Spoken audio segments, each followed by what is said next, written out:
Hello, everyone, and welcome to our episode 2 GM prep for Star Wars Desperate Gamble Season 2.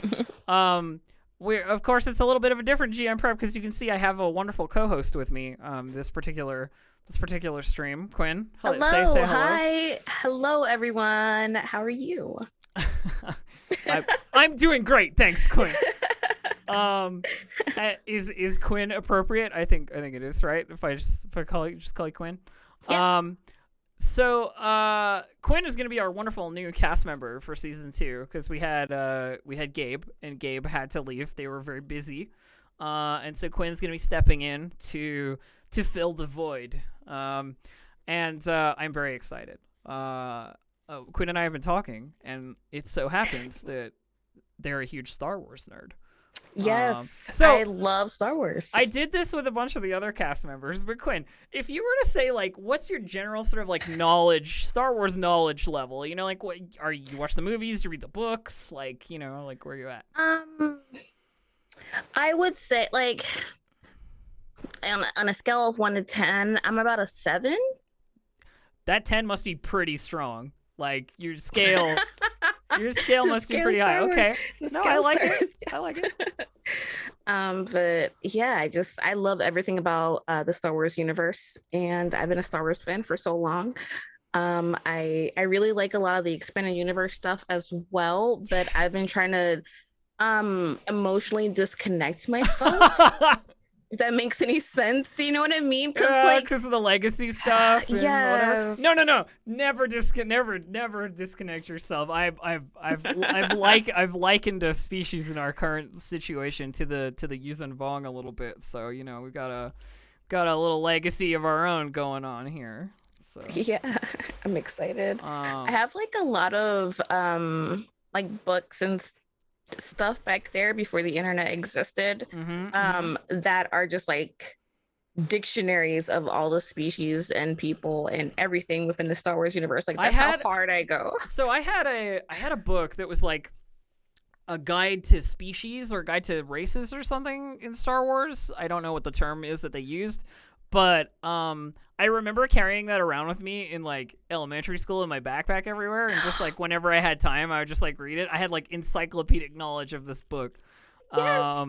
That was just like alphabetical A to Z Star Wars like species, you know. Yes. Yeah. It's like when someone would say something, I'm like, well, actually. Yeah, you gotta refer to the text. Yeah. And you know, like the name of every secondary character in like the cantina or whatever, because you read the visual novel or the visual dictionary like 8 times. Yeah, I know how that goes. Yeah. One of the things that like I always say, and I will die on this hill, is like the Max Rebo band needs to have like a gem style. Do you know what gem is? Yeah, like, I do. Yeah, they need to have a reboot. Like, they need to do a show of that, where it's like it's gem, but it's like the Max Rebo band, like Max Rebo touring experience. Yeah, that would be so good. Disney Plus. Obviously, you've got easy available rivals in Figrin and Dan and the modal nodes from the cantina, right? That would easy be so rivals. Good. Yeah. So I'm excited to have you along. Suffice it to say, this stream, I don't know exactly how long it'll go. It's basically just like we're gonna make a character, and that character is gonna be cool. But let me fill you in on the story so far. Because you know, you're coming in season 2. There's a little backstory that might be nice to know.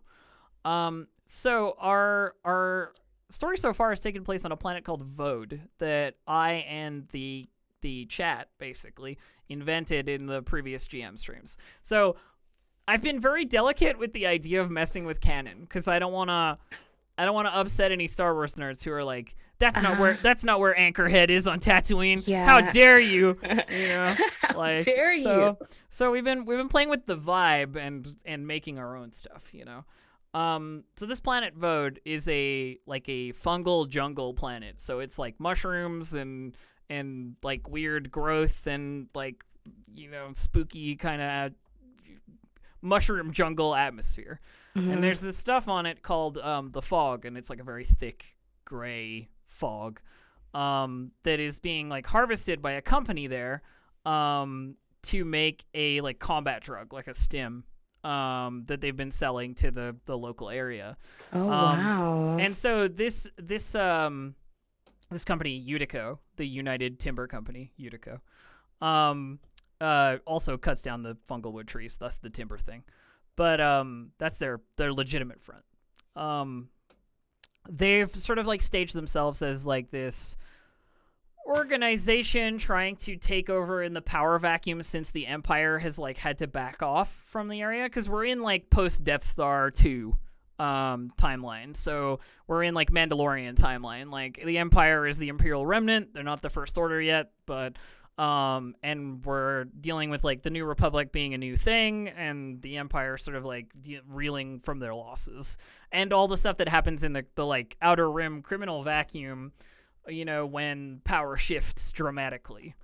So Utico have been trying to like establish themselves as the sort of, you know, crime boss company of this little sector, the Vode sector. And they're just kind of like getting off planet and like going to other places at the moment. So our party has spent their whole time on Vode, and while they're here, they discovered some ancient ruins that were like related to the original inhabitants of Vode, who are these like they're basically a mysterious race that like hasn't existed for a long time. But when they find the ruins and they delve the secrets, they discover that they are these Vodians are like they're like mushroom people, you know, like they're like related to the jungle in the same sort of a way. And that they're all gone, and there are none, and there are no bodies, and there's nothing left other than these ruins. But through a connection with a force knowing sort of contact, they began to realize and began to learn as things were revealed to them that the Vodians had all like kind of ascended to the living force, quote unquote. And that the jungle itself was alive and like had a will of its own, you know. Wow. So the jungle's been fighting back against like the company, basically the Utico folks, in its own way, but it's a jungle, you know. It all it can do is grow over things and, you know, deal with invaders the way a body might, you know. So our heroes, quote unquote, I say heroes because I mean the book is called Edge of the Empire, and it's got, you know, Han Solo on the cover, which is like kind of a hero, you know. Our heroes have discovered that there is a way to bring the Vodians back, like to restart the growth process for the natives of the like Vodian jungle. And they are looking to get the items from the various like places in the Vode sector that will allow them to do that, so that they can finally expel this like horrible company from the planet and get it back under the control of its non-colonizer rulers, you know. So that's kind of where we're at in a general sense. A lot of it is like we have some mystic amulets, you know, there's some Force stuff, but not a lot of it is like not Jedi or Sith related. It's just like some living Force junk. And we've got a couple of locations that we've got planned for the upcoming season. And this might help you like to characterize the character if you're thinking about like where you might be found. So there are 3 locations that we have like planned out so far for where the ship could be, or where these artifacts that they need to get to like restart the Vodian gene seed could be. One of them is a pirate station, basically made of a bunch of capital ships all like welded together, so like Star Destroyers like crashed into each other and like welded together and what have you, like a junk station basically, called the Promenade, which is run by like a triumvirate of pirate captains, and it's basically like a difficult place to get to, you know, haven of scum and villainy, you know, that all that kind of stuff, and is run by some spooky droids in the background. Then there's Bezel 6, which is a planet that we've characterized as being sort of a super mega rich person's vacation planet. You know, like artificial islands, fancy water, nice beaches, you know, like, and there's obviously like a class of people who have to do all the work here, you know, that are a little disgruntled about that. But that's going to be, you know, we're thinking of like possible mansion heists in the future, you know, like for that planet. And then the third place is called Erdau, and it is a nuclear winter like style horrible Hoth-like place where the Empire is running a secret research facility / prison, basically, where one of their, you know, their clandestine operations is happening out of. Okay. So those are like places in the sector, you know. But I am more than happy to hear if you've got an idea, you know, like for anything else. Like I'm more than happy to hear it as well. But before we get into that, let's talk high concept. Sorry, I'm doing a lot. I'm doing a lot. Yes, doing a lot I'm of listening. Yeah. Let's talk high concept. You know, Okay. you know your Star Wars, so I don't need to be like, this is how Star Wars feels. You know, like you're set on that. You know how Star Wars feels. What kind of a character are you interested in playing? The first thing that like really came to my head, and I was just like, I would love to be just not a rogue class, but just rogue in a general sense. Like scoundrel-esque? No, just like I want to be from here. Ah, okay. From, you know what I mean? I want to be a Vodian. Like I want to be from here, but I don't want to. Okay, I don't agree with I've got a thought for you. Okay. If you want me to pitch. Sorry to interrupt, obviously. No. Go ahead. So if you want to be from Vode, none of the native Vodians exist. Obviously, like they're all currently dead. So you like can't do that. But what you could do is you could be a member, like a disillusioned member of the Utico like faction or like the company or what have you, who's like switch sides. Yes. And that could give you access to a bunch of like cool information, right? That you could bring to the party. And That's what I was thinking. The party just took off from Vode in their like ship or whatever, but that ship has been on the landing dock for like, you know, however long, and you could have stowed away there, like, yes, you know, whenever, right? Yeah. And that makes sense to me. As like a possibility, and not agreeing with Utico at this point in time makes a lot of sense because they're kind of pivoting, if you know what I mean. Like they were a legitimate company, they were like a lumber company that had union employees and like a former boss that ran the place in a legit fashion, and his daughter like killed him under mysterious circumstances and took over, and things have gotten like less and less legit as time has gone on. So like the regular laborers are being like press ganged into carrying weapons and you know, like these kinds of things. And I totally would support you playing someone who was like part of that but has turned their back on it. Yeah. That's something I definitely want to do. Also, I would feel like more of a warrior type. Sure, yeah. So there's a couple very top heavy. There's a couple of options for that. You're very top. Yeah, I like it. There's a couple of options for that. So class-wise in Edge of the Empire, the great thing about it is you can basically access any skill with any class if you buy into, like, you use your XP to buy trees worth of skills, basically, and then you, like, pay your way down the tree with experience. So it's like buying WoW talent trees, almost, like back when they were talent trees. Yeah. I knew you get the reference, but so like, even if you start as like a gunslinger, you can become a melee character. Or if you start as a melee character, you can become a hacker or whatever. Like those skills can become available to you. Okay.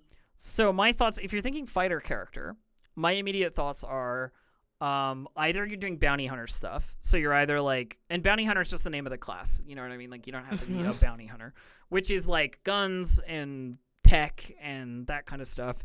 or you're doing like a more maraudery kind of thing, which is like melee weapons but not lightsabers. You know what I mean? It's like the people who fight with gaffy sticks and power and vibro axes and that kind of stuff, like sort of a vibe. So when you say fighter type, are you thinking like melee fighter? I'm thinking like, melee. Yes, melee? Absolutely. I like that. I like that a lot. That's what I would play if I were a player in this game. So that would be under there's a class called Hired Gun, which has 3 separate selections, which are like Mercenary Soldier, Marauder, and Bodyguard. Marauder being the like melee one, like I said. Mm-hmm. But we'll get to the specifics later. My brain just immediately jumps to like the process. Let me assign you a character sheet first of all. Very important for me to do that. I will make a new character here and assign them. Okay, I've showed you this character sheet, but that's just like a random sheet. I'm gonna edit it so that it can be edited by you, as well as by me. All players' journals and can be edited by Quinn and myself. Boom, there we go. So you should see a character sheet. Let me back up. Roll 20. roll 20. If you go to the top right hand side of your screen, you'll see that there's like a chat tab and then like a bunch of icons across the top all the way to the cogwheel. If you click on the one that is the journal one, which is just the third to the like across from the left, so like 1, 2, 3 journal. You'll see a tab that says characters, and there should be one in it that says Gruby Ioria or whatever, and you should be able to see that. Can you confirm for me that it's there? 1 second. Yeah, no worries. Yep, I see it. Okay, so when you click that, you should be able to open it. And then tab over to character sheet, and that'll have all the character stuff. Oh, there we are. Yep, I see it. Wonderful. Okay, so this is going to be your character sheet. We're going to rename it, obviously, because Gruby Ioria is a weird name, but it is kind of Star Warsy. It's kind of Star Warsy. But, you know, it's there. So, things that we should talk about with this before we get into, like, making the actual character. Okay. One of them is species, obviously. Are you human? Are you Trandoshan? Are you a Wookiee? Are you... I'm a dancer. Are you human or are you just a dancer? Are you human or are you dancer? Yes, correct. Where do I see that? Bio and info? This is basically an empty character sheet. We need to fill it in with stuff. Okay. I want to be human. You want to be human? Okay. Yes. You'll be our first human, which is wonderful. I knew it. I knew it. Our current party has a Chiss, a Mon Calamari, and a droid. Okay. Oh, there's a droid. Yeah. Former Imperial droid, Doctor, a Doctor droid.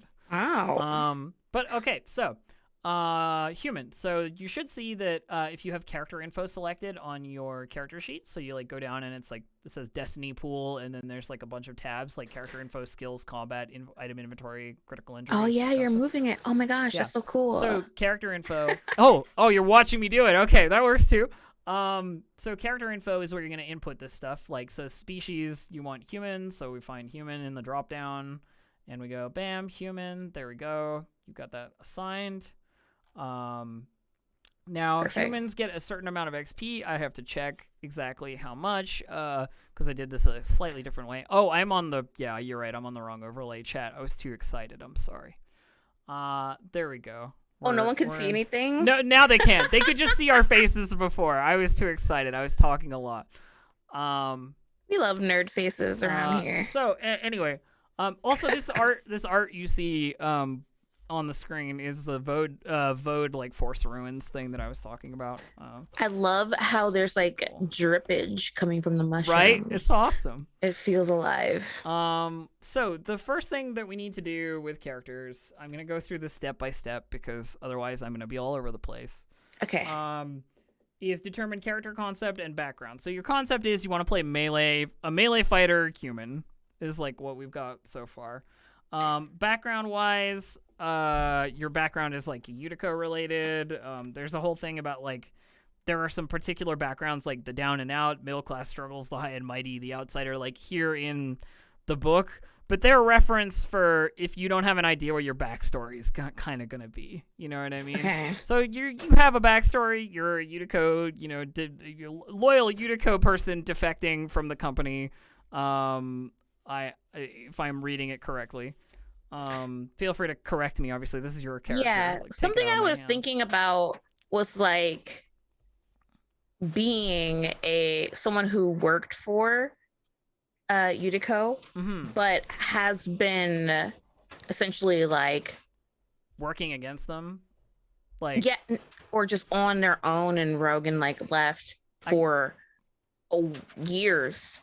So there's a faction that is like counter to Utico on the planet called the Fog Wardens, and the Fog Wardens are kind of in some ways attached to the jungle in that they have been like working to sabotage Utico operations and taking down, Utico assets that are trying to like ruin the jungle itself, things like that. So the Fog Wardens are a former Imperial group. They are a bunch of stormtroopers that landed here and then were like contacted through the Force, basically, in the simplest of terms. But they hate Utico because they were given the combat drugs that Utico like makes to make them like more efficient fighters, but it made them all sick, right? Like they can't breathe regular oxygen anymore because of this like fog gas, right? Okay. So they're like very anti Utico.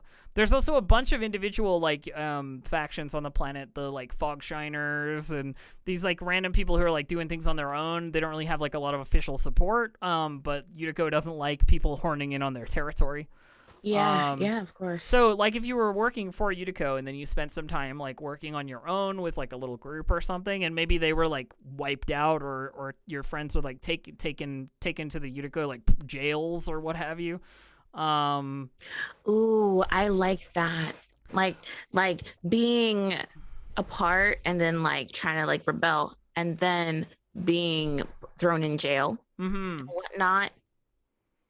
That would... Well, and I think that gives us a great hook for, like, when you come back here, maybe some people you could rescue or something. You know what I mean? Like, your old friends are still imprisoned. You managed to escape somehow. You hid really well, or you had some excuse, or you weren't there that day, or for whatever reason. But it gives a great sort of, like, we will go and do this thing and then come back and rescue my friends sort of a hook. Yeah. Right? I like that. Okay, cool. So we've got kind of a background, which is like former Utico employee, worked on your own with a group for a while. That group has been arrested, and you are looking to rescue them. Great. Cool. The next thing we need to do is determine your starting obligation. So the way this game sort of forces you to think about your scum and villainy style attitude is through obligation. And an obligation is something that you can't ignore, right? For Han Solo, it's paying back Jabba the Hutt, right? This is obligation. And for ignoring it, the problems came to him and, like encased him in carbonite. So this would be sort of like the reason that you're like making money or trying to survive or what have you, like basically like the thing that ties you to like needing to keep doing this stuff, so to speak. And there's a table of them if you want to roll on a table, on page 39 of the rulebook, which I think you have, or you can come up with like sort of your own thing, or even like use the categories from the table to like fill in on your own. But like it's stuff like, addiction is an obligation, betrayal is an obligation, blackmail is an obligation, having a bounty is an obligation, like being a criminal is an obligation, like being wanted, having debt is an obligation. These are things like where I'm going to roll a die at the start of each session, and if I roll your obligation, then bad things could happen narratively to do with what you pick. So, like, if you have a bounty on your head and I roll your obligation at the start of the game, a bounty hunter might show up looking for you. Yeah. That kind of stuff. An obligate. This might be very chaotic, No, give it to me. but what if my obligation is, or what I want to do, because I just don't know the proper word for this, is what if my character just wants to be the head and restart or like really lead? I see what you're I saying. guess that's betrayal. That's betrayal. That would be betrayal, wouldn't it?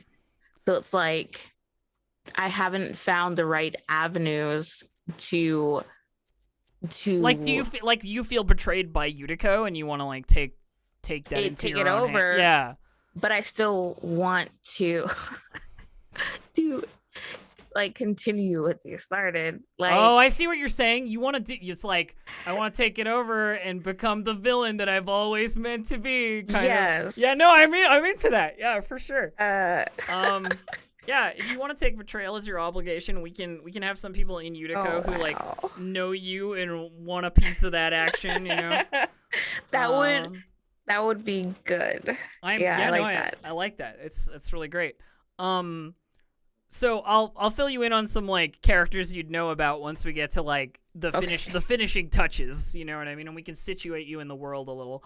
But we'll get through the basic stuff first. Okay, so we've done the obligation, which means that our next step is determining your species. You have a species, it's human. So we're good there. Let me just have a little look-see here at the human benefits, because each species has different boons, basically. They get different stuff. Flipping through my book. Okay, here we go. So, humans. As a human, you start with a default 2 in every stat. So if you go to your skills, I believe, you'll see that there's brawn, agility, intellect, cunning, willpower, and presence, which exist here. Do you see that? Yeah. So we're going to bump each of those up to a 2, basically. So we're just going to go across here, bump them all up to 2, and that is your base human statistic. They're very average. Some other species have like 3 in one and 1 in another, or whatever, that kind of stuff. Humans all know basic. Do they get any other benefits? Special abilities. Humans start the game with 1 rank in 2 different non-career skills of their choice. Okay, we'll come back to that. And your starting XP is 110, but we're going to bump it up because this is Season 2, and we're going to give you 150. Season 2? Hi. We're going to give you 150, which I think still would be slightly behind the curve of the party, but we'll figure it out as we go. So character info, total XP, we're going to say 150 in here, and we will figure out, and then we'll just I'm just noting this down so that we have it available to us. Yep. Thank you for talking through everything. This is perfect. So your wound threshold and your strain threshold are 10 plus brawn and 10 plus willpower, because that's like your health, basically. So you'll see if you go up from where your skills are, you'll see there's like a wounds thing. So it's 10 plus your brawn, which we will get to when we change it. And your strain is also a 10 plus your willpower, which we'll get to when we change it, because you can spend XP to improve your skills. Excuse me. To improve your skills. But we're just selecting everything right now. The spending comes later. Okay. Okay, so we got human. Wonderful. Next thing is career. Yay. So, careers are the sort of classes, quote unquote, in this game. And you choose a career, and then you choose a specialization within that career. So you're thinking melee fighter. Yes. My immediate thought is Marauder, hired gun Marauder. Let me show you the page for it. So you should have just gotten a pop-up that says hired gun Marauder. So this is basically their like skill progression and the kind of stuff they do. So like adding damage per rank of feral strength they have, gaining wound thresholds, getting stronger and tougher, like becoming better like sort of melee combatants. Your other options are for hired gun are mercenary soldier, which is more like ranged heavy weapons or ranged light weapons. And then bodyguard, which is more like ranged weapons and like covering the team, so to speak. So I think what you were telling me is Marauder. If I were to like pick something out for you, I would. I want to help protect them. I mean, you can do that with Marauder too. And the other thing is, any skill you want to access, like you can buy into, using XP. So like skill trees you don't have, you can get. So don't feel like any of this locks you out from doing anything in the future, because it doesn't. Because it doesn't. Killing enemies is protecting too. It is, yeah. Killing people efficiently is and actually this party desperately needs a murderer. Like they have a doctor, like a weapons tech person, but like they're like a mechanic, and a pacifist, and like a scout and a pilot. I'm totally down to murder. So big. I will murder. You know, big, I like it. Beefy, hit things with a stick. Lady sounds, or you know, they be sounds. Thumbs up. I want to murder. I want to murder. I like that. I gotta stop saying that. I feel like it's like out of context. Out of Out of context. Roll 20. Yeah, sure. I love the we like a little bit of murder. I would like to murder, please. So, things you need to do for me now that you have selected your career and your specialization are you're going to go through your skills and you're going to tick off the ones that are career skills. So, you'll see I'm going to list them out for you as we go, okay? Okay. So, do you see the skill list where it's just like a bunch of general skills like all in a big row? Okay, so as a hired gun, which is your like career, and then your specialization would be Marauder. So there's like career, specialization, and they're like subdivided. Okay. So as a hired gun, your career skills are don't tick these off yet, but athletics, brawl, discipline, melee, piloting planetary, ranged light, resilience, and vigilance. Now you get to pick you get to tick these off as career skills and then get one free rank in 4 of them, is basically what it says here. So automatically gains 1 rank in 4 of these without spending experience and receives a discount when purchasing these in the future. So I'm going to go through them again, tick them off with the little box that says career as we do so, okay? Okay. So athletics, I'm waiting for the tick to appear. Wonderful. Brawl, which I think is all the way down in combat skills. If you just like go to the subdivision I see there. it. Yeah, perfect. Discipline. Which is back up. Back up. Ooh. They're in alphabetical order, so. Right, I got that. Melee, which is back down in combat skills. Up, down, up, down, up, down. Piloting planetary is after melee, which is again back up.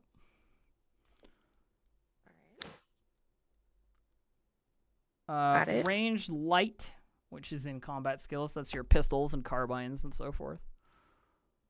All right. And then the last 2 are resilience and vigilance. So once again, back up above the line, resilience and vigilance. Wait. They're in general skills. Oh, okay. Yeah. Resilience and vigilance. Got it. Wonderful. So you immediately get to add a rank to 4 of these.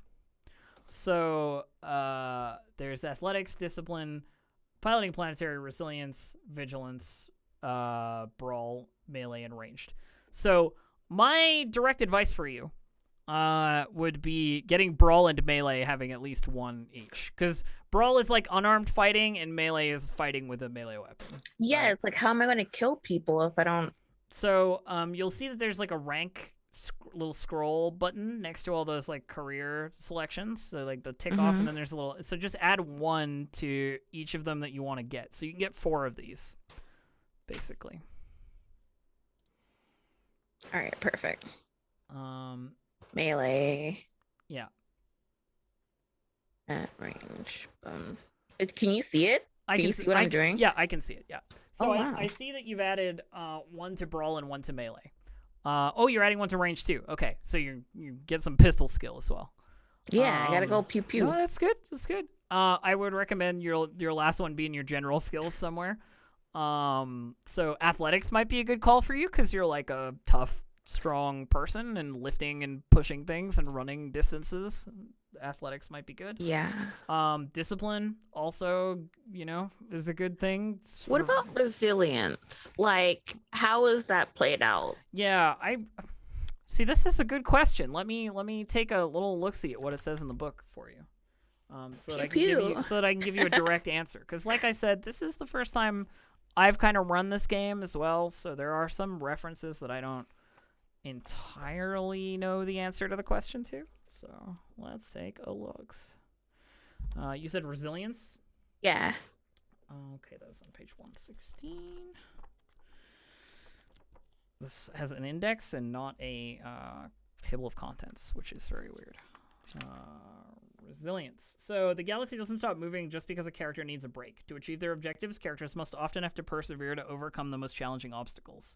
So it's like one of those things that's like, it helps you when you try to do stuff without sleeping for a long time. It helps you when you ingest a toxin to resist effects, It helps you when you have prolonged exposure to hostile environments like heat or cold, or like dehydration and malnutrition. You could sort of resist with resilience. It's like your toughness.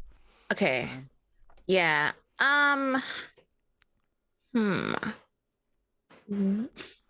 This is hard because it's like I would love to put into athletics, which makes more sense. Well, you'll get some other selections, and you'll be able to spend XP to add ranks to other stuff anyway. This is just your free ones. Resilience seems cool to me because I have a team of folks, right? Like, I'm not doing it alone. So if I could be just for lack of a better term, like an ungeared tank with... Yeah, I see what you're saying, for sure. Yeah. Like, I will fight, and I'll do that, but I have you gotta be able to take some abuse to be able to do that. Yes. Right? Yeah, for sure. Yeah. For sure.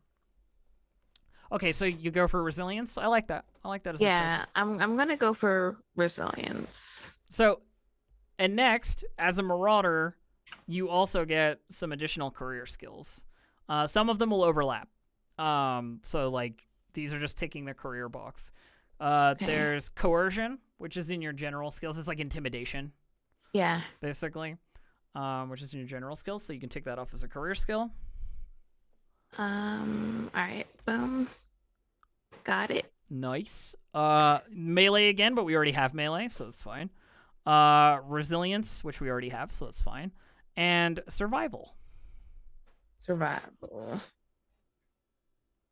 Which... There we go. Okay. Now you can pick 2 of those skills and gain 1 free rank in each. So coercion, melee, resilience, and survival. So you could go to 2 resilience and 2 melee if you wanted to. Yeah. But you could also go for that coercion for that old school gang boss, like, knuckle cracking intimidation style. You know what I mean? Like, It's like, excuse me. Look, I'm doing that like we're here in person. Yeah, that sounds good.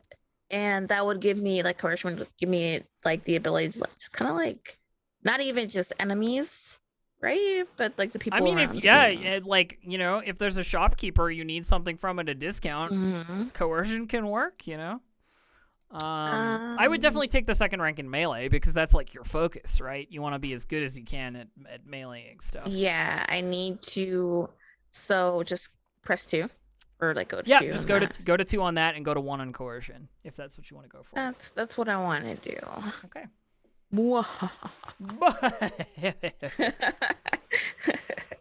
Let me see here. What's our next step? We're flying through this. It's great. So we've got specialization. Now we invest experience points. Wonderful. So you'll see on the chart that I gave you earlier, the Marauder chart, which you can bring back up by going to your journal and finding it in your journal, by the way. Okay. If you happen to have closed it. You'll see that there are things that cost XP on it. So stuff like how do I put this? Stuff like each of the top ranks. So the way it works is like a talent tree. So you have to buy it from the top down. And it'll say like it costs 5 or costs 5 or costs 5, like across the top, and that's like how much XP it costs to buy a rank of that like talent tree. You know what I mean?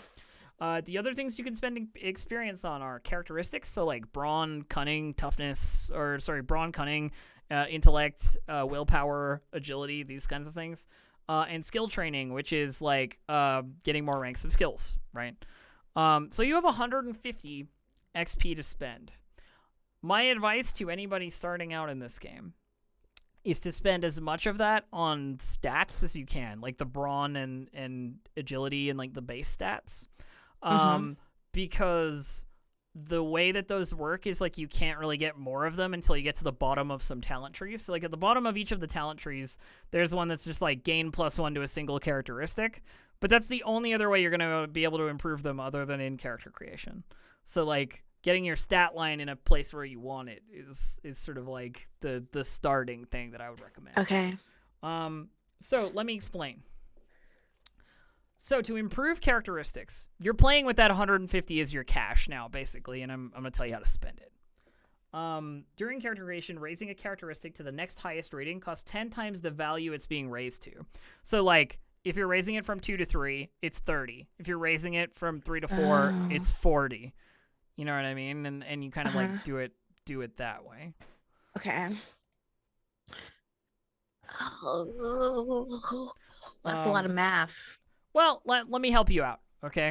I'm gonna you know, I will take the wheel to some degree. Help me. So, you're a melee fighter. Yes. That immediately makes me think we want brawn like crazy. You want that popping off. We want muscles on muscles, right? So we pay our thirst 30. We got brawn 3, right? So we immediately I've ticked your brawn up to 3, and you'll notice on some of your skills now you have more green diamonds. That's because the brawn skill is the base for those skills. So like the brawn characteristic is the base for those skills. So they benefit from you being stronger, right? So like your melee has 2 yellows and a green when before it just had 2 yellows. And if you took another skill rank in melee, it'd have 3 yellows. And the way the system works is it's the dice are unique to the system, so they have like hits and misses and triumphs and threats on them. And yellows are more sided die with more good options, and greens are like averagely good die, if you know what I mean. So like yellows represents being specialized, whereas greens represent sort of being like naturally kind of good at the thing, and like the difference that kind of makes on the board. Okay. But anyway, let me get back to the spending, the fun spending part. So we spend 30, so that brings us to 120 total, which I'm just going to take out of available XP because that way I will remember what our total is. Wonderful. Okay, so options are we can upgrade brawn again, theoretically to 4. Or can I? I can't remember. But that separately during character creation. No, nothing can be increased further than 5. 5 is the highest. Okay. So, in character creation, you can improve it later, but,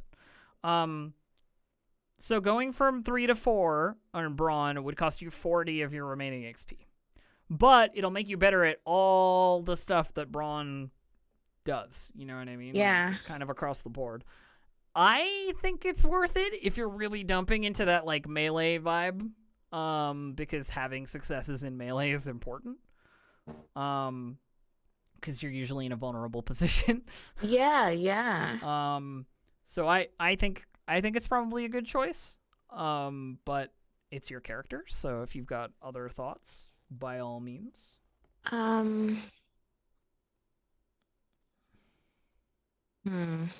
This is hard. It is.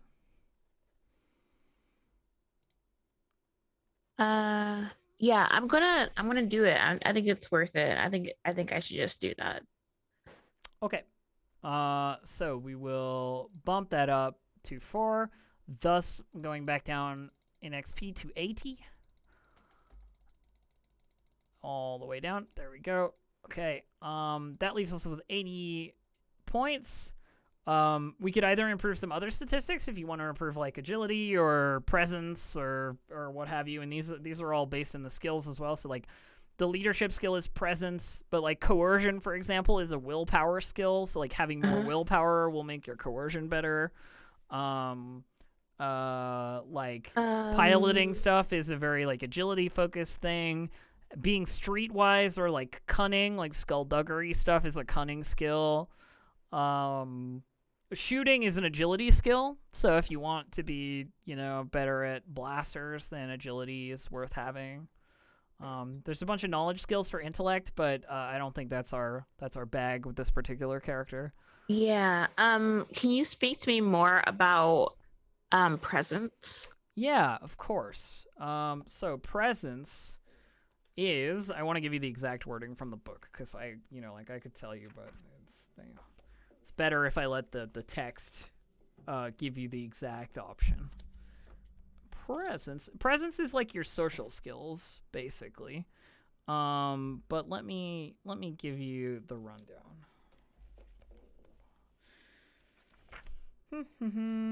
It's not where I thought it would be. Stupid book. All right, so presence. A character's presence characteristic is a measure of their moxie, charisma, confidence, force, and personality. This is your Lando Calrissian stat. You know what I mean? Lando is a presence character, for example. This is like being able to draw attention when you enter a room, easily striking up a conversation, quickly adapting to social situations. It's the key characteristic for like charm and leadership, basically. Mm-hmm. Yeah.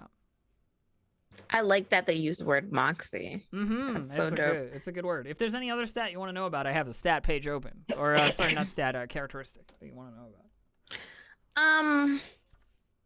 Oh my gosh, am I a narcissist?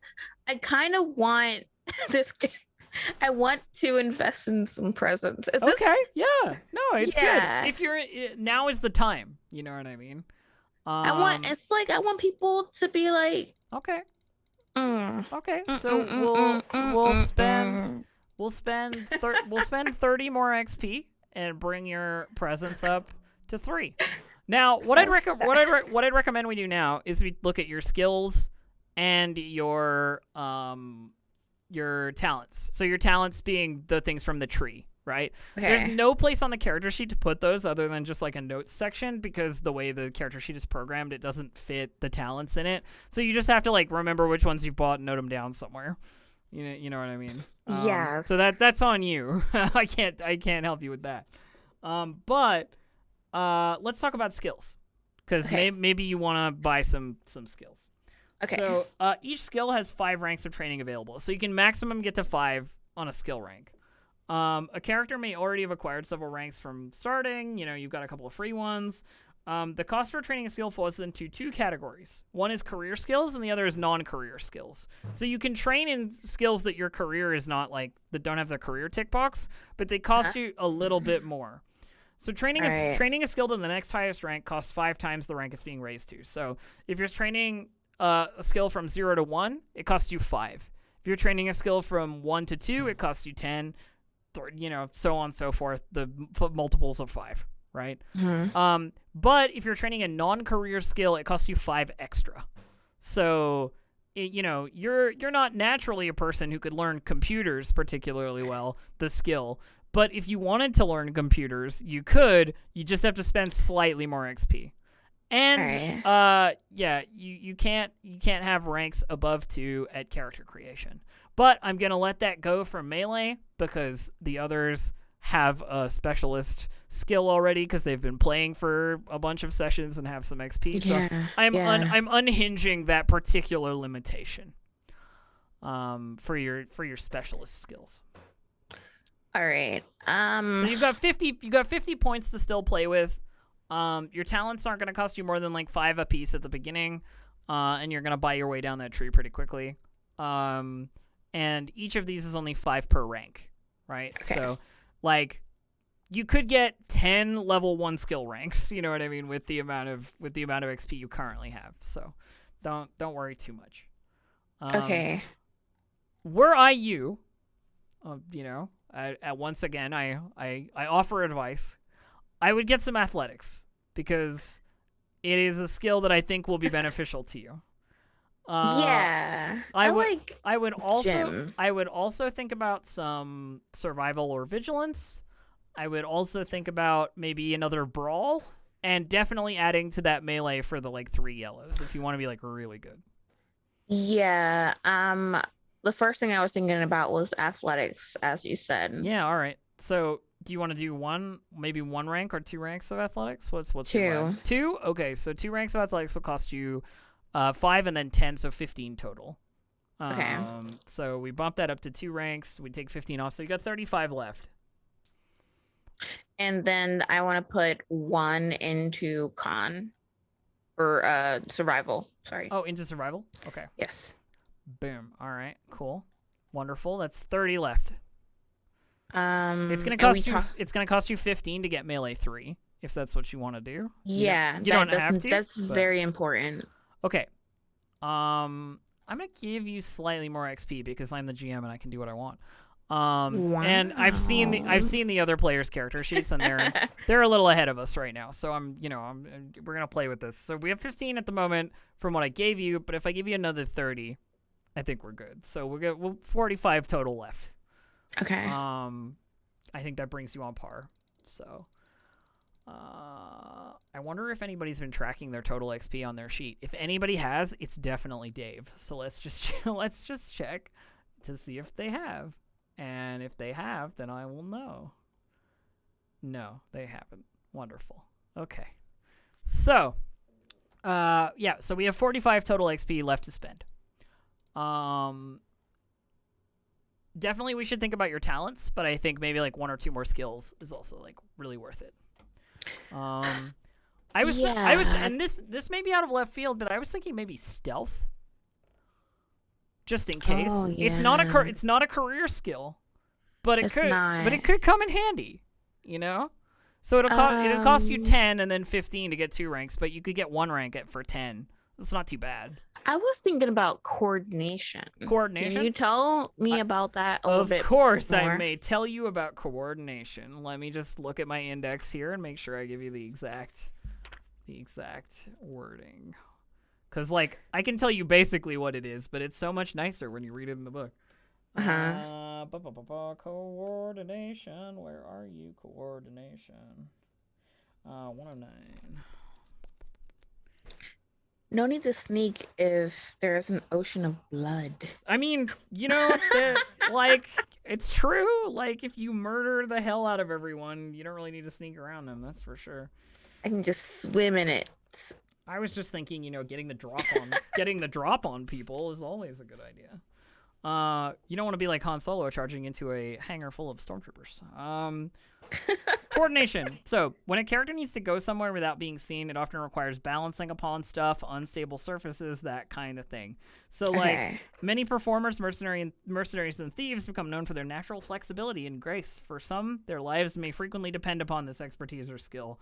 For others, it serves as an important complement to other techniques. So, you can reduce damage suffered when falling. You can walk across narrow surfaces or, like, do acrobatic stuff. You can use it to escape from restraints. So, like, slipping out of handcuffs is a coordination thing.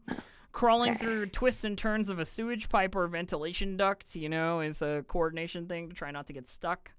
That sort of stuff. It's acrobatics and a little like escape artistry, basically. Okay. I want to put some coordination. Okay. Yeah, I like that. That feels good. That feels right. So that's 10 XP because it's a non-career skill, right? Okay.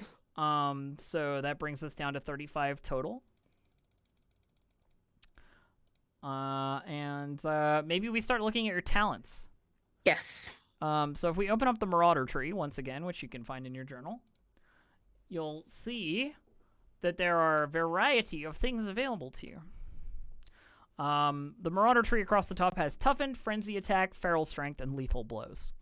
The tree shows you what you need to buy to get whatever is next on the tree. So, like, you can see the gray lines that, like, lead between each of the little boxes, that means you need that one before you can get this one, sort of thing. So you got to buy from the top and then move your way down. My advice here would be Frenzied Attack, if only because that's like Berserker Rage, where you take a little strain, like, which is like mental, your mental HP, basically, to deal or to have much more chance of succeeding on hitting someone, because it's upgraded by the amount of strain or the amount of ranks of Frenzied Attack you have. Okay. Which is really good. It's like having more yellows, basically. So Frenzied Attack is, I think, a good option. I mean, Toughened is never bad. Having more wounds is like always a good thing. And Feral Strength, the like +1 damage per rank of Feral Strength to one hit of a successful melee or brawl attack, also really good. You're basically just like trying to add to your to hit, and you're trying to add to your damage here. Yeah. And lethal blows just makes your criticals worse. So if you crit people, it hurts them more. Toughen sounds good. Yeah, I mean, these only cost 5 each. So you have 35 left to spend. So all right. Okay, so we'll grab Toughened, which is a +2 to your wound threshold. Yeah. And that unlocks that you could buy that Feral Strength below it if you wanted as well. So like think of it as like a tree you're unlocking, right? Okay, yeah. So like the thing where it's like +1 damage per rank of Feral Strength, if you bought that Feral Strength and the one on the top row, you'd have 2 ranks of Feral Strength, which, Yeah. Which is good. Okay. Feral Strength. So I definitely need that. I definitely want to hurt people. Yeah. But I definitely need to be able to take the hits, especially because of how I built everything else. Okay. Here's what I would do if I were you. Okay. I would grab that Toughened like you were planning. I would grab Frenzied Attack. I would grab Feral Strength, and I would grab Lethal Blows, just like across the top, just like all 4 of the ones across the top for 20 total. Then I would spend another 10 on Toughened to get another 2 wounds. If you're thinking about taking hits, right? Like, and then I would save the last 5 for like my next purchase, or like spend it on skills, right? And then then that's it. That's all you need. Yeah, I'm gonna do that because it's like I want to be able to hurt, but I need to be able to take hits. I'm just upping your wound threshold by the amount dictated. The other thing is your wounds go up because of your brawn, like based on your brawn. So you have 18 wounds, which is a huge number. Like it's very, very big number. Like that's when I like turn it around and like work on my betrayal and all. Of course, yeah. But like for instance, one of the other characters in the party has 12. Other character in the party has another like 12. Like you've got half again as much as like anybody else, which is hella good for combat. So assuming you buy all of those, that leaves you with 5 XP to spare. You can either sit on that XP or we can spend it on a skill, like a 1 skill rank of a career skill, basically. Okay. You'll get about 10 XP per session, by the way, just to give you an idea of like your investment. All right. I'm gonna sit on it, or I don't know. What would you suggest? Like I don't know. I feel well, let's take a look at your career skills. We might as well take a look, right? So, you could get some discipline. You could get some vigilance, but that's kind of it. The rest you have a rank in, basically. All right. I'm gonna go. This is hard. I know. Making decisions. Do you want to hear about discipline and vigilance? I know we already talked about vigilance. Did we? I don't know that we did. We talked about it earlier. So like that feels good. But also, I guess I need to hear about discipline. So discipline. Did we talk about vigilance? Did we talk? I don't know. I don't remember. We'll go through. We'll go through. Yeah. We'll go through both. So discipline is like if you're pinned down by heavy fire, you might need to pass a discipline check to be able to like move normally. When you're confronted by a creature with inherently horrifying aspects, so like you run into a rancor or something, you might need discipline to not be scared. you know? Okay. Sometimes a business contact might offer a deal that's like too good to be true, and like resisting that temptation might be based upon discipline. Ah. Mentally sorting truth from fiction to determine if someone is lying is a discipline skill. Oh. Being able to tell if somebody's bullshitting you is a discipline skill. Mm. Mm. This page has a picture of Grand Moff Tarkin on it, so I mean, yeah. Um, you know what? F the F discipline. F the F the discipline. discipline. Okay, Yeah, that's somebody else's job. all I'm right. just here. You're just here to whack stuff. I'm just Yeah. thinking if your overarching goal is to become leader of Utico, like you're gonna need some ability to sort the rats out from the chaff, am. right? You know, like But if I am a good leader that's true. Yeah. and all the other things I invested in, Let me give it'd you be easier for me to influence folks. let me give you the vigilance talk. Yeah. So vigilance is like remaining alert, like being particularly vigilant, like of hostile situations or environments. So like in combat situations, outside of those times when a character is patiently prepared to begin an engagement, vigilance is used to calculate initiative. So if you get like somebody gets the jump on you, your initiative will be based on your vigilance. Usually it's based on your cool. Okay. Vigilance also represents how well you prepare for unexpected crises. Anytime there's a question regarding whether a small piece of gear might be available, a vigilance check can be made to confirm its presence. So it's like, did I pack my like wire to rope around the chasm to swing across like Luke Skywalker in A New Hope? You know, then vigilance is the thing that we would check. That's kind of what it says. You know, it's for remaining vigilant. All right. With that said, I'm going to sit on it. Okay, I like it. All right, so I'm gonna sit on you're gonna it. sit on that 5 XP. So I'm gonna spend down all the XP that I have in your character info section down to 5, just so you know how much available XP you have. And yeah, well done. Let's think about what the next thing is that we need to do. I don't think there's a whole lot left. We're doing pretty well. Oh, this is fun. This is fun. I can do this all day. Me too. So we determined derived attributes, which I think we've already done. Let me just check. That's making sure that like your toughness and stuff is correct, your soak and your thresholds and what have you. Because like your stats determine basically like how well you do other stuff. You know, like if your brawn is high, you have a high toughness, but if your brawn isn't high, then you don't have a high toughness. Let me see here. So, determining derived attributes. So, wound threshold I've already done. Strength threshold I've already done. Defense is most commonly gained by wearing armor. You don't have any armor right now, so that's fine. We don't have to do that. And soak value, determining how much damage a character can shrug off before being seriously wounded. Character's soak value is subtracted from any incoming damage. A character's default value is equal to their brawn rating. So you have 4 at the moment, which is beastly. That's like if somebody punches you with their regular fist, they can't hurt you. Yes. It's not like it's not possible. I love it. So that is your soak. So 4, and that'll change depending on what gear you get, right? So we have equipment to do. So there's a whole thing that's like determining motivations, but you know what your motivation is. It's to eventually oust the idiots running Utico and run it yourself, right? Yep. We don't need to talk about motivations. You know what they are. I know what I'm gonna do. No, I like it. It's great. It's great motivation. And then we're going to talk about gear and appearance. Okay. So at this stage, you've taken care of most of the mechanical details of the character. The character is like pretty much ready to go right now, but they need stuff, you know. So the starting budget is 500 credits.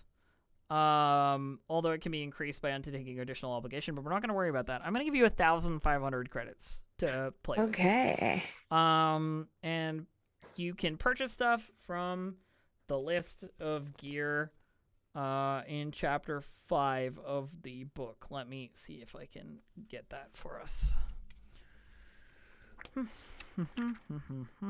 Gear and equipment. Here we are. Wonderful, wonderful, wonderful. So stuff that I'm immediately thinking that you might want to worry about is like a weapon, for example.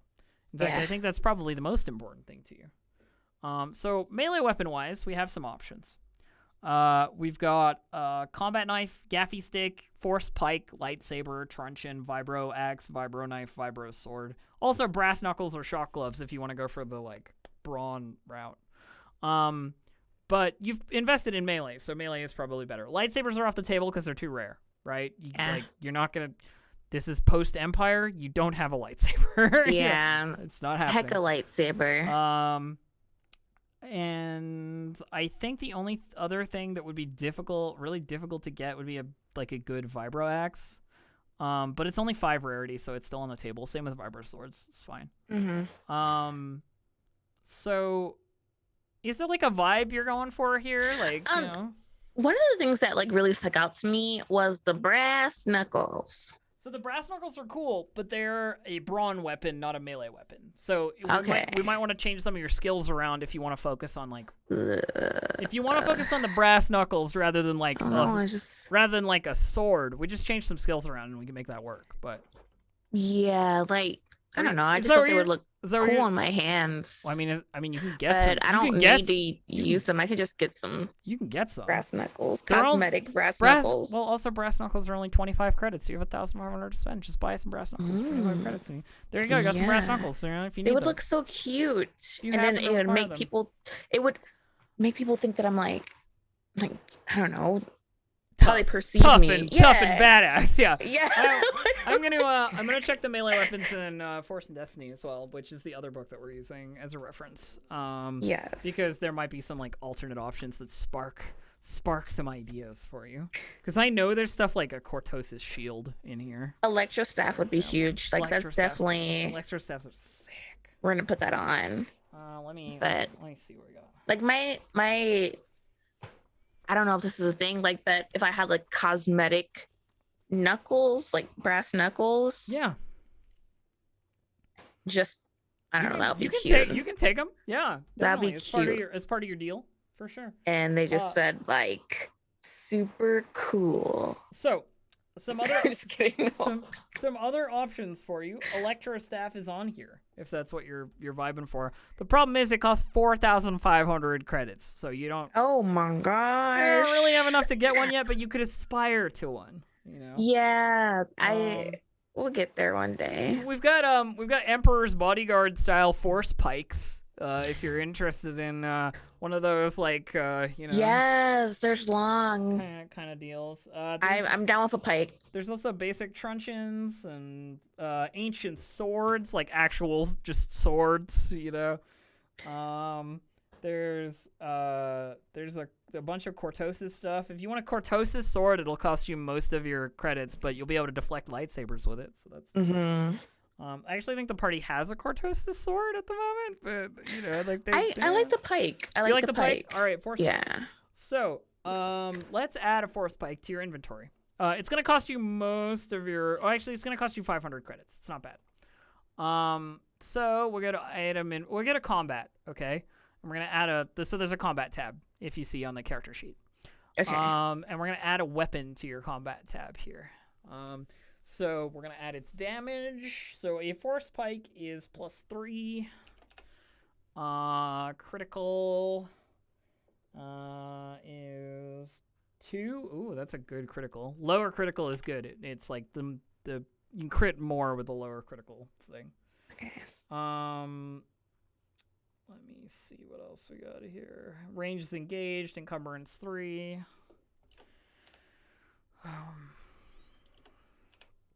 HP, which is hard points, is 3. Damn. So hard points are what you use to modify stuff. So like if our tech engineer character wants to like add cool bonuses to your weapon, the way they'll do it is through adding things into hard points, basically. Okay. So it's also a Pierce 2 weapon, which we will add to its special qualities. Pierce 2, and it has a stun setting. So you don't have to use it lethally. You can use it non-lethally. Which is great, because one of our characters has a slug rifle, and slug rifle is just like a hunting rifle that shoots bullets, you know? So it's hard to take people out non-lethally with a slug rifle by comparison with a stun setting blaster or something like that. And just like shake them up. Okay, so we've got the force pike in there. We're gonna force pike. It's a force pike. Cool, wonderful. Book and page. Force Destiny, page 172. Just so we know where it is. I'll also add some brass knuckles in here for you, just like, you know, brass knuckles. just because I'm, you know, I like it. It's good. Generous. Critical. We'll get a 4. Encumbrance for brass knuckles is 1, and they have 0 hard points. Brass knuckles. I mean, brass knuckles are badass. Like, why wouldn't you? Yes. Why wouldn't you want? I just some brass knuckles. I feel like I agree. having brass knuckles just kind of like adds to, like I said, like my presence. But also, like, I'm wearing them to be intimidating, but I'm not. I mean, I believe our droid doctor also has brass knuckles, but it's just characterizes them punching you with a metal hand. You know? Okay, cool. So that was 525, which means we have like 975 left. What I would recommend for this is armor. All right. Let's see what kind of armor we can get you. Yeah, slug throwers, flame projectors, whatever. Thermal detonators, cool.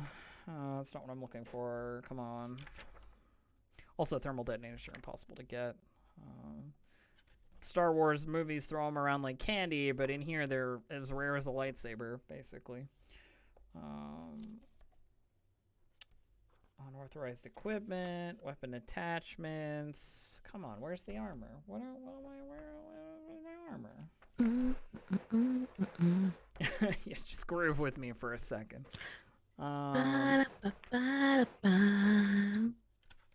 This is incorrect. We're playing a Star Wars game. Wow, we are setting up to play a Star Wars game. Certainly. We're setting up to play a Star Wars game. See, this is great. I love having a co-host on this stream, because usually at the moment I'm doing these GM streams by myself and my co-host is chat, which is great, but you know, it's slightly more difficult to keep the patter up while I flip through pages like a maniac.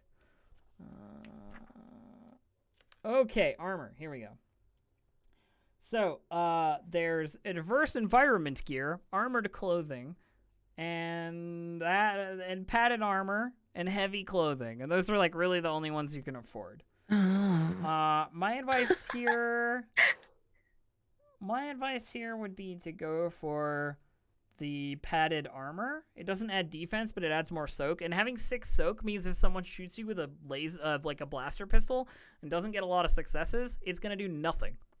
Okay. So you already have 4 bronze, so like stacking on top of that soak is like kind of a good idea in my books. So that's another 500 credits. It adds 2 to your soak. We'll just add it as like an inventory thing so that you know that you have it. Padded armor. That sounds good. Yeah, it'll do for now. It's not exactly top of the line, but it'll keep you alive, you know. So that leaves you with 475 credits. And you could buy like various small gear, but I'm gonna give you like a comm link for free because everybody has one. I'm also gonna give you a free stim pack because the others got free stim packs at the beginning of the game. Okay. Which will help you heal things. You can add those to your inventory. It's just like note them down. Situations. Yeah,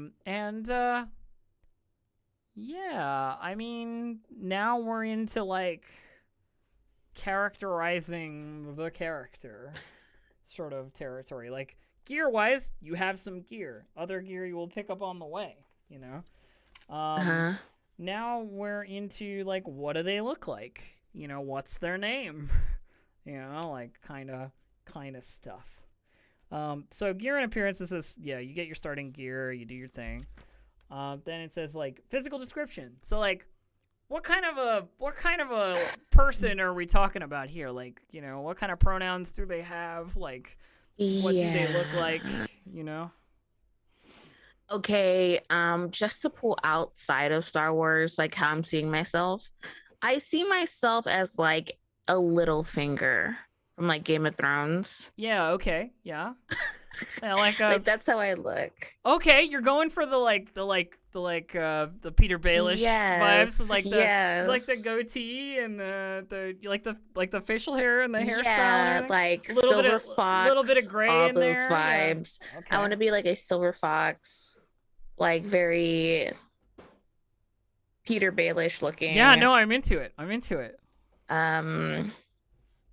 My pronouns will be he, him. Okay, you're going for a he, him character. Nice. We actually don't have one yet, so that's wonderful. Name? Yeah, the name is hard. I mean, the thing is, Star Wars names are all like, especially the human names are all weird. Like, it can be anywhere from like, what do you call it? like simple to very complicated. You know.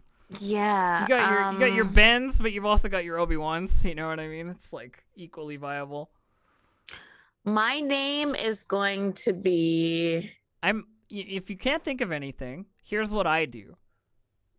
Chat. Names for Peter Baelish looking ass brawling human character. Yes. I love that.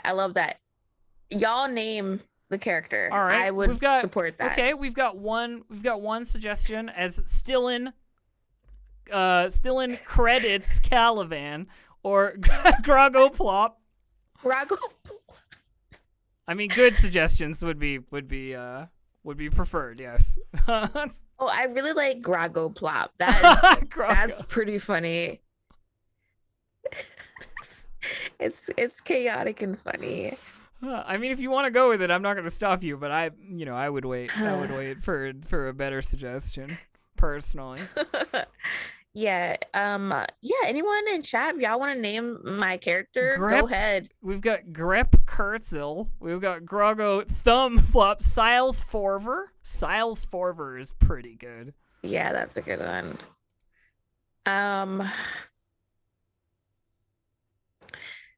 Yeah, this is hard. I mean, feel free to grab your own as well if you have like a name in mind. I have nothing in mind. Don't let them bully you. Certainly. I really like Groggo Plop. You like Groggo? I really like Groggo is actually Plop. Groggo is kind of okay as a first name. Yeah.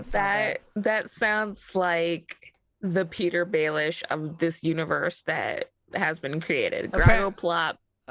Apparently, Siles Fover was just rearranging the letters in Silver Fox, by the way. Yeah. All right. Yeah, if you want to go with Groggo Plop. I don't know, it just speaks to me. No, I'm into it. What kind? So like Peter Baelish-esque experience, like vibe. Do they have like a nickname? Or are they like Grog or like anything like that? Or is there like do they have like a? People call me Grog. Sometimes people call me Plop Plop. Sounds good. Yeah, sounds plop, great. Plop. I like that. It's like Pop Pop, but like Plop Plop. Mm-hmm.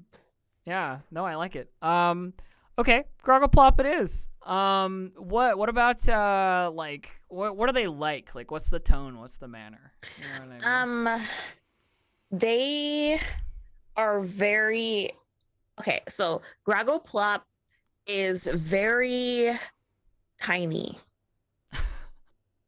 Not like, just like dwarf-ish in like in this universe, but they're just like they're really short. I would say Groggo Plop is it's like 4. No, that's too short. Like 5'2". You're like 5'2"? Yeah, okay. Yeah. 5'2", and just they look very weak. They don't look like they can do all the Yeah. things they Okay. want to do. But they bust it out though. You know, like They do, yeah. yes. And that's why it's like they have the presence that they do. People see Grago and are like, this person, nah, we gotta like watch out for him. He's historic, Well, and well it's known. you know it's the classic short guy, short temper, right? Like vibes. Yeah. I like it. That's good. So that's Okay, cool. but yeah, he has silver hair and it's long. It's like, but it's cut in a bob. Like in a what's the person from Shrek who has the bob? I don't know.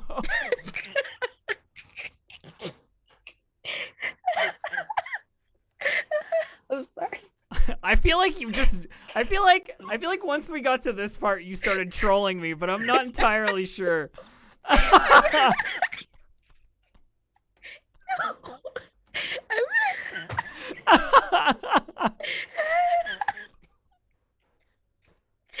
so serious. No, it's good. I like it.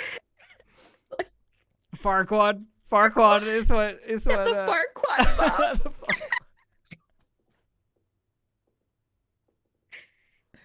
Okay. Oh my gosh. Yeah. So that's happening. Sure. Yeah, no, I like it. All right. I'm just imagining this guy wielding a forest pike, and it's giving me some vibes. That's for sure. Yeah. All right. Yeah, so that's what I see. It's Silver Fox Bob. Boom. Nice. No hats. Okay. Padded armor, forest pike.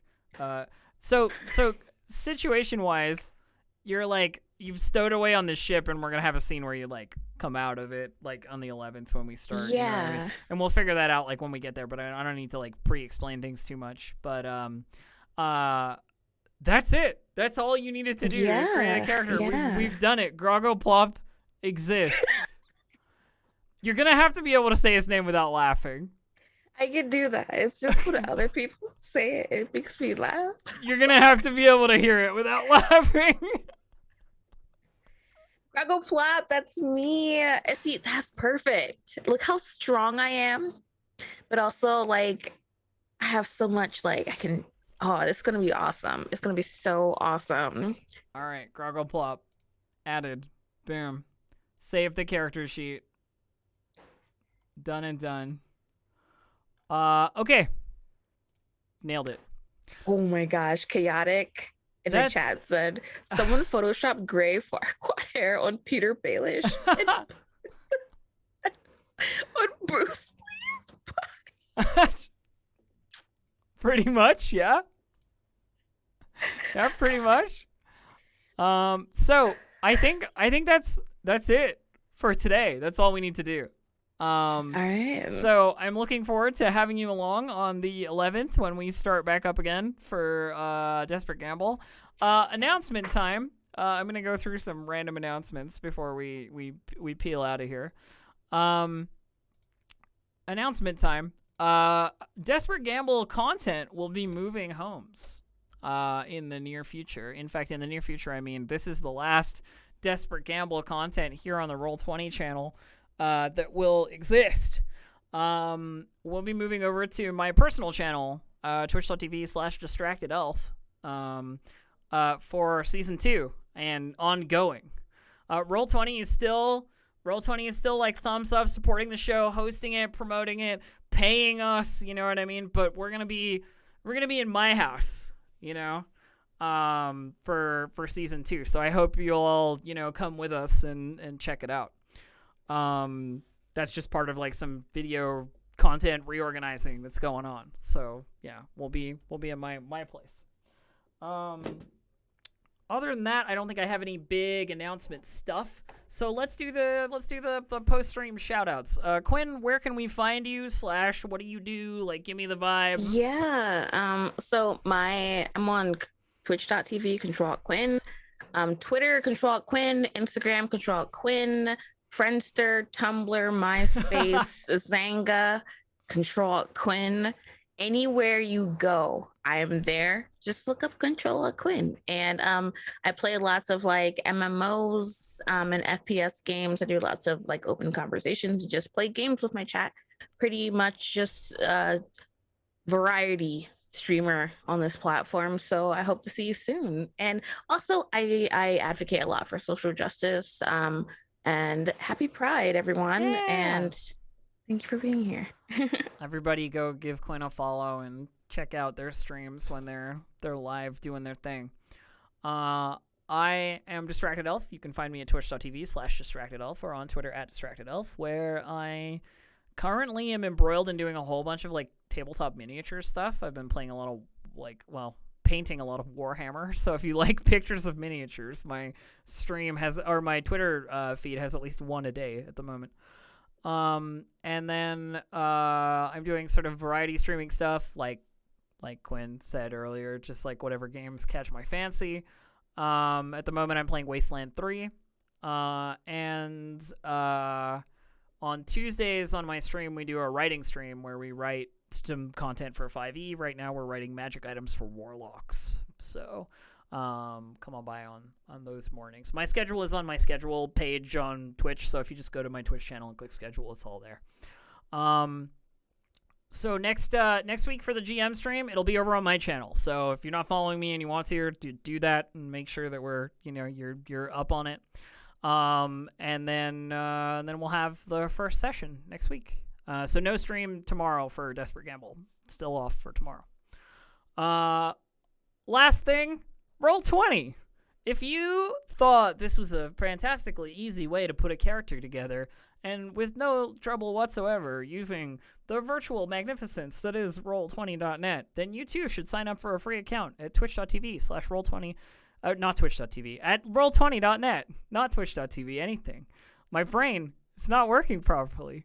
Roll20.net, go there and sign up for an account. And don't make me look like an idiot. Roll20.net, go there, sign up, play games with your friends. Groggle Plop will have their vengeance. And we will see you again soon. Bye, friends. Bye, everyone.